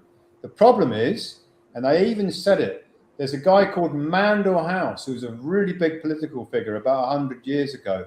And he famously said, only 1 in a million will figure out how this works. And he's absolutely true. But the information is all out there in the public domain. You can go and find it all, but they've just disguised it. And it's not easy to join all the dots up. But it's all out there. Correct. Thank you for that. Question number 6. How does the Envoy Protocol utilize the international law principle of clausula rebus sic stantibus to rescind presumed agency to the state and occupy the office of General Executor? And I'm sure my Latin teacher will be so proud of me pronouncing that. Well, the person, the citizen, is this decedent estate, right? It's dead. It can't be alive. You can't talk to it, yeah? Remember, you take your birth certificate out for dinner, you can't have a chat with it, can you? It's just a decedent estate. And it's registered to the cabal, to the crown, to the state that you're in. So what happens is that if you want to correct what is going on, at the moment there is a presumption that you're operating it as executor de son tort. That's another Latin phrase. The executor of all the wrongs, because it's being used in fraud deliberately. I've done a whole webinar on this. You're using the name of the decedent estate like it's you. It's not you. You're holding yourself out as if it were you. It's not you. And everything that you've entered into from the age of majority onwards is been operating in fraud, in identity fraud. So you've got to clean that up. And that is the clausula rebus sic stantibus. It's the cleaning up of the record. You made a mistake. You're cleaning it up. You're then going to occupy the office of the General Executor. And that office, by the way, if you think about it, the office of Prime Minister, the office of the President, every single position, every single title on the Monopoly Board has an office. So you are occupying that office as the living mamoon, as the General Executor of a decedent estate, because the estate itself is permanently in debt and permanently dead, which is why it has a General Executor. So you're just cleaning it up with the asset, with the combination of the Envoy Protocol and the Asset Fortress Protocol. Lovely, thank you for that. And question number 7. Can the spend and recruitment cycle truly create a self-sustaining infinite loop where every expenditure from a private treasury becomes a new credit creation event? Well, the interesting thing about signature credit is that if you think of it now, you can just hold your phone up and it makes a digital payment, yeah? What we call a payment.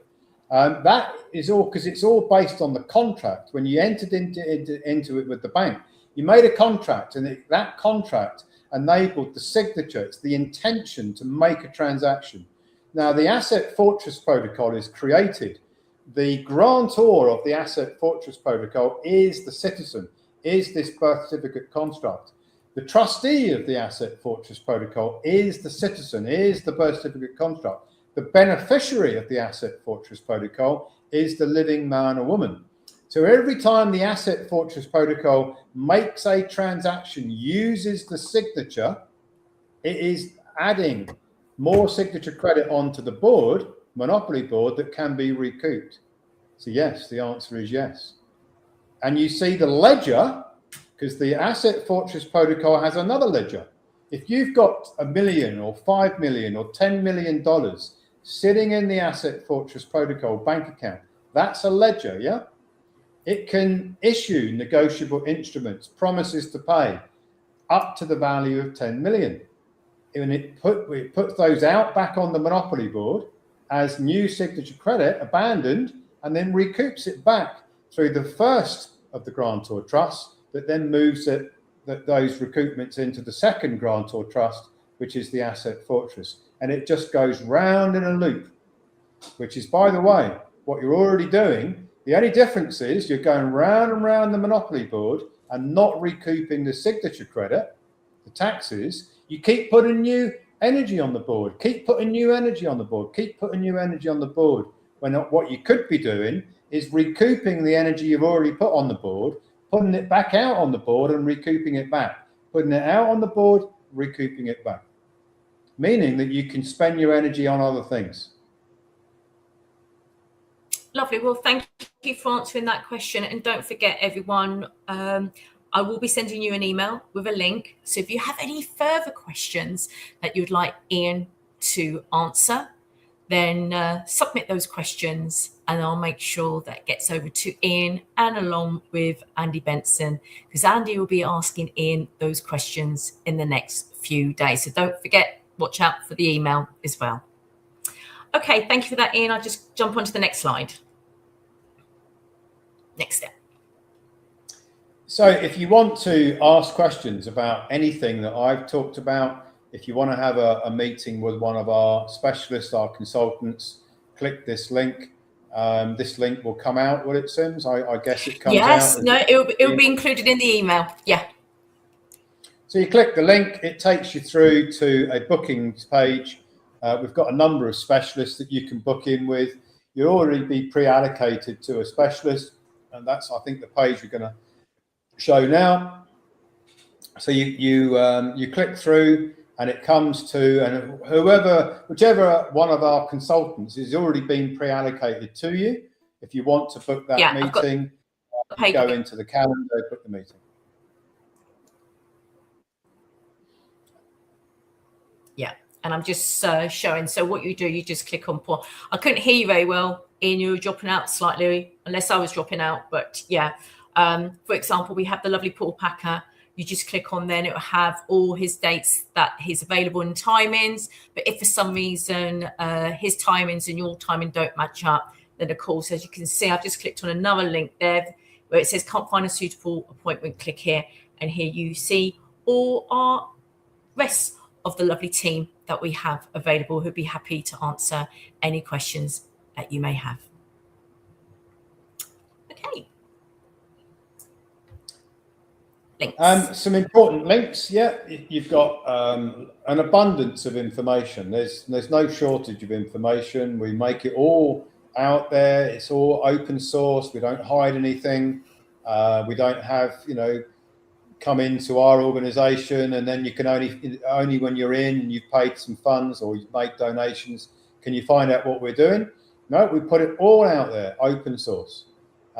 You've got the Great Escape protocols. So all of the main protocols, the foundational protocols on the first link.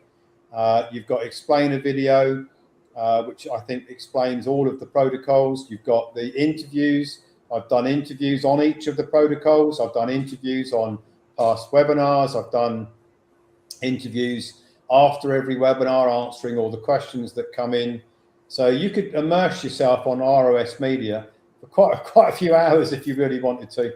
And really immerse yourself in the whole subject if that's what you want to do.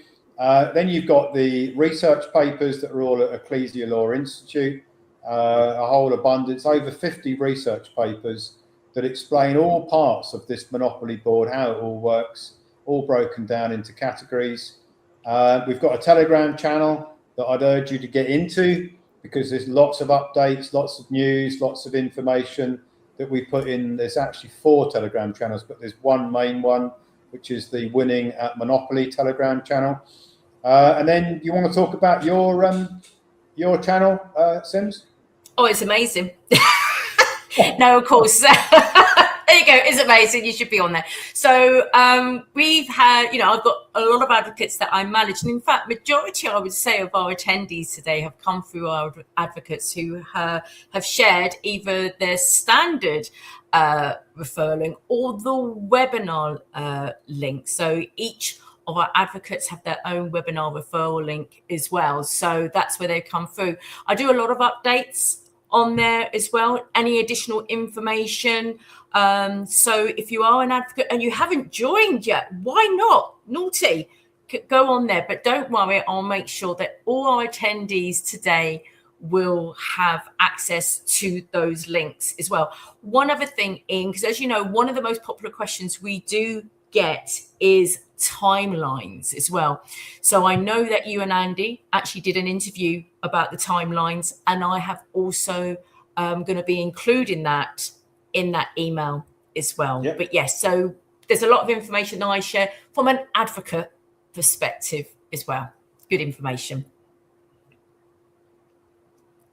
Okay, next slide. Yep.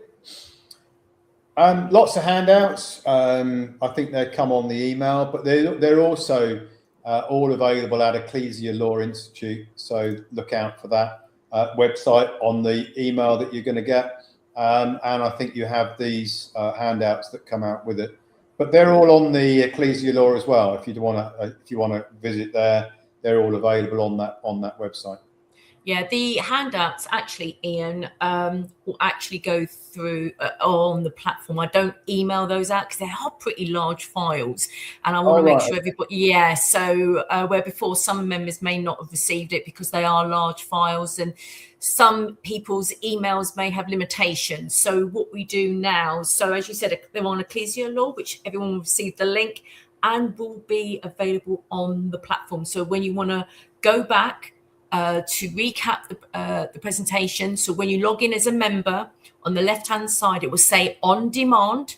So click on that button, you will see podcasts, and then you will see webinar library. If you click on the webinar library and type in today's title, all that information will be there as well. So it's all there. It just makes it so much easier, because I want to make sure everybody gets that email as well.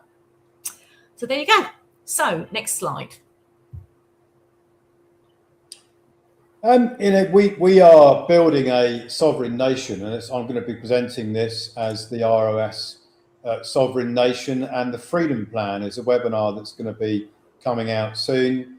In a nutshell, without spoiling the webinar, we are building our independent community with its own power, with its own communications, with its own health systems, with its own currency, with its own water, food, everything that you need to sustain.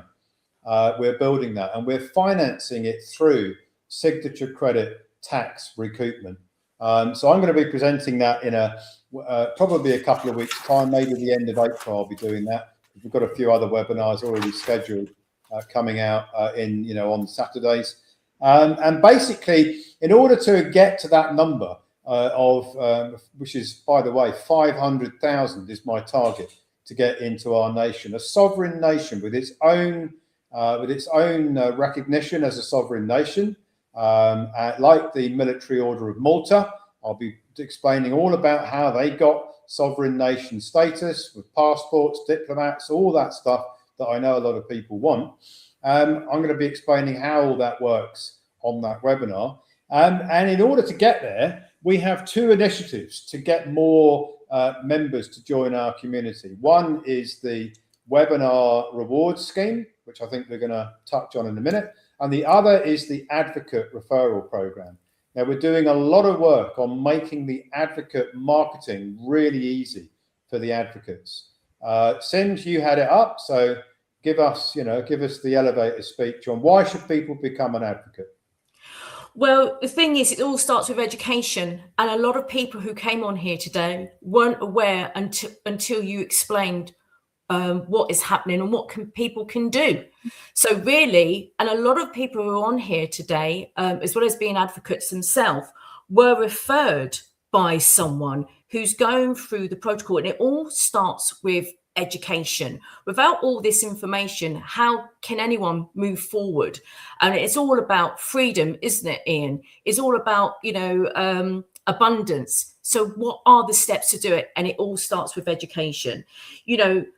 The individuals, the advocates and the referrals were given, the opportunity of freedom because they chose to act. So this is your opportunity to choose to act, to help someone, maybe friends or family, or if you're part of a network, or maybe a leader of a network, this information is valuable. And as Ian says, he shares this so freely. I think other organizations, well, not there's many organizations out there, but from an education point of view, people would charge for it, but not Ian. He's giving this out freely, and this is your opportunity to act and help your friends and family or a network that to access this information. And of course, if someone that decides to instruct Ross with a protocol and makes a donation fee, then there is a remuneration side of that as well. So, there is a webinar that I will be doing that I will start again on a weekly basis. So I don't want to take up too much time. But if you think, I came on here today thanks to a family member or a friend or someone part of a network, and I wasn't aware of this information, then help someone else. And by signing up as an advocate, and start from there, really. If we go, I don't know if there's anything you wish to add on that, Ian, because I said I don't want to really take it over. I go into a lot more detail on my webinars.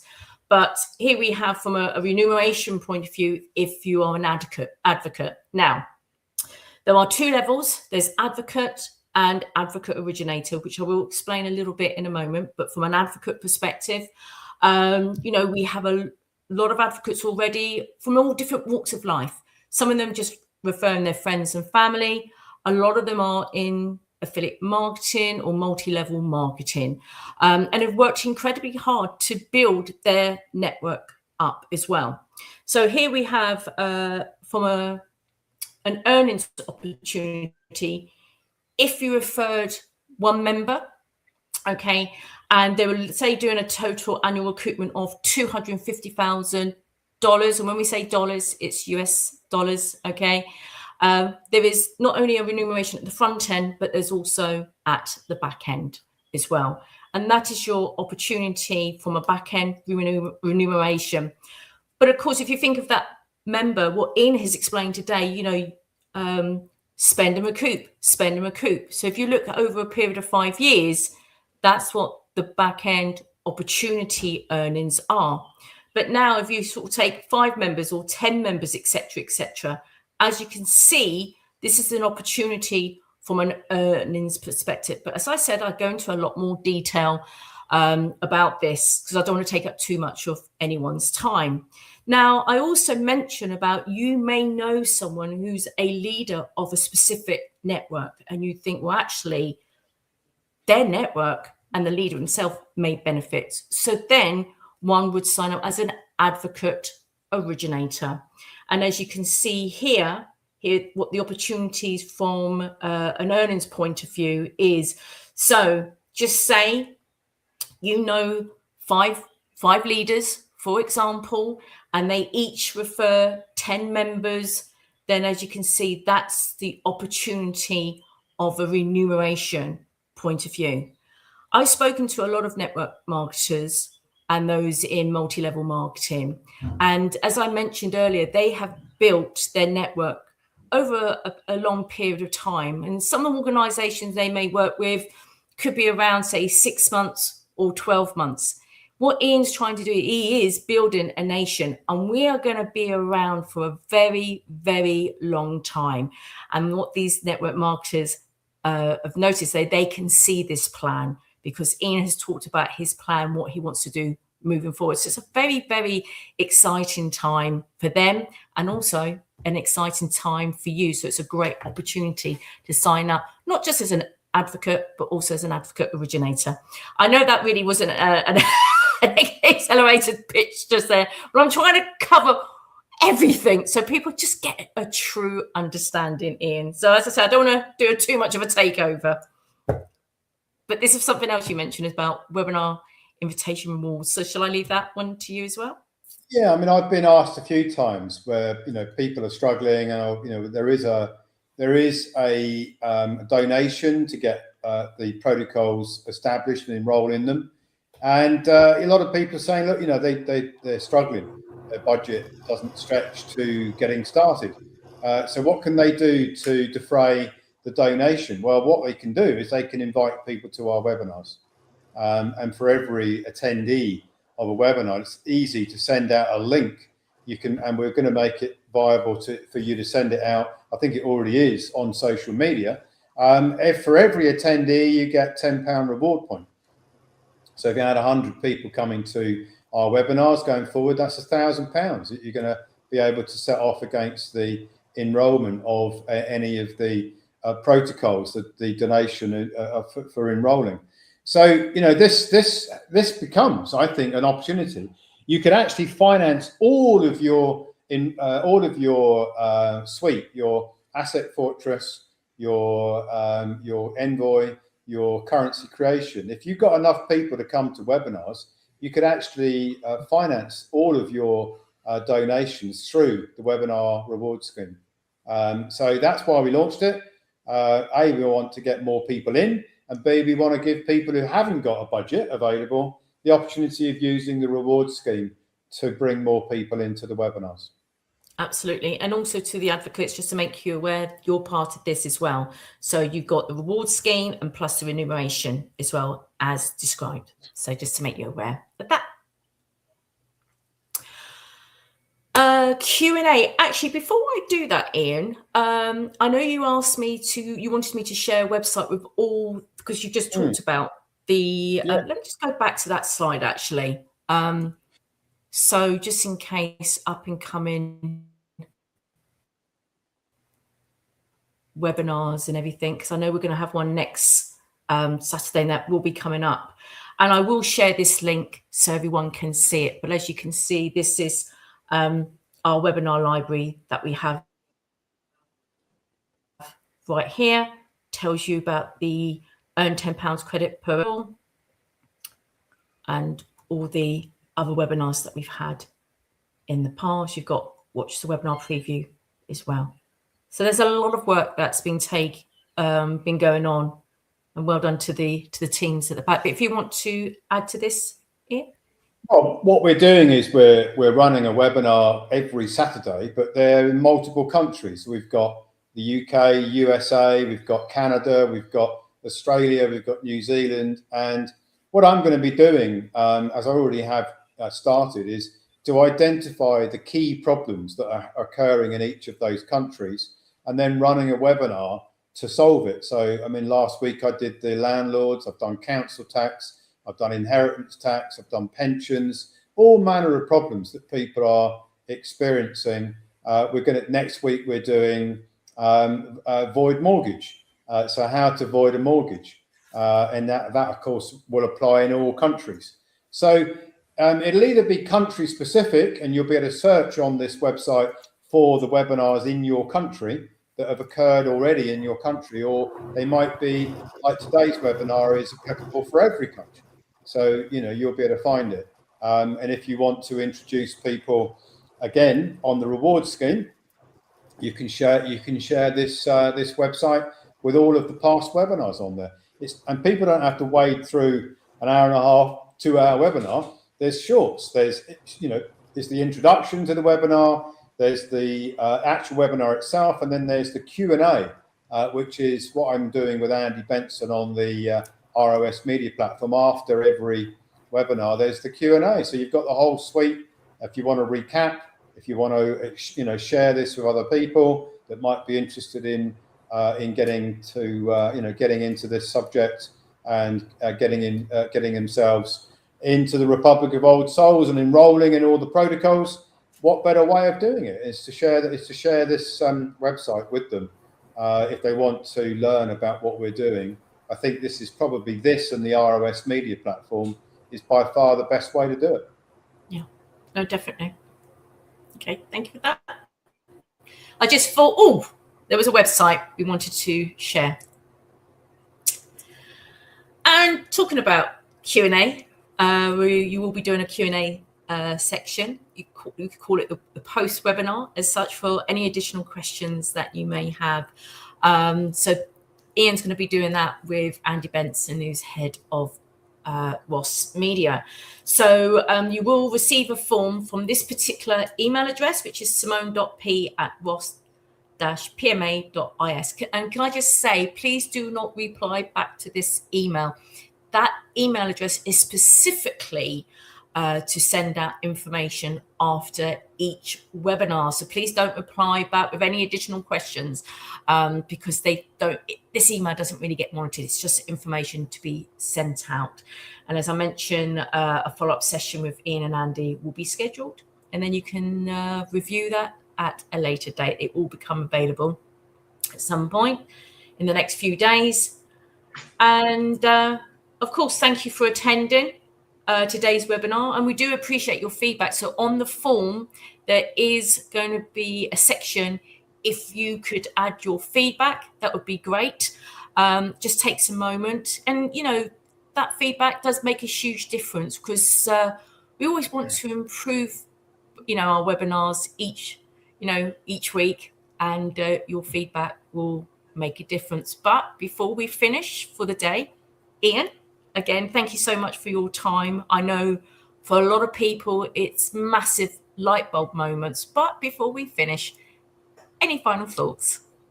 Yeah, I'm excited. I don't get that excited these days because I'm 60 now and I've seen a lot and done a lot.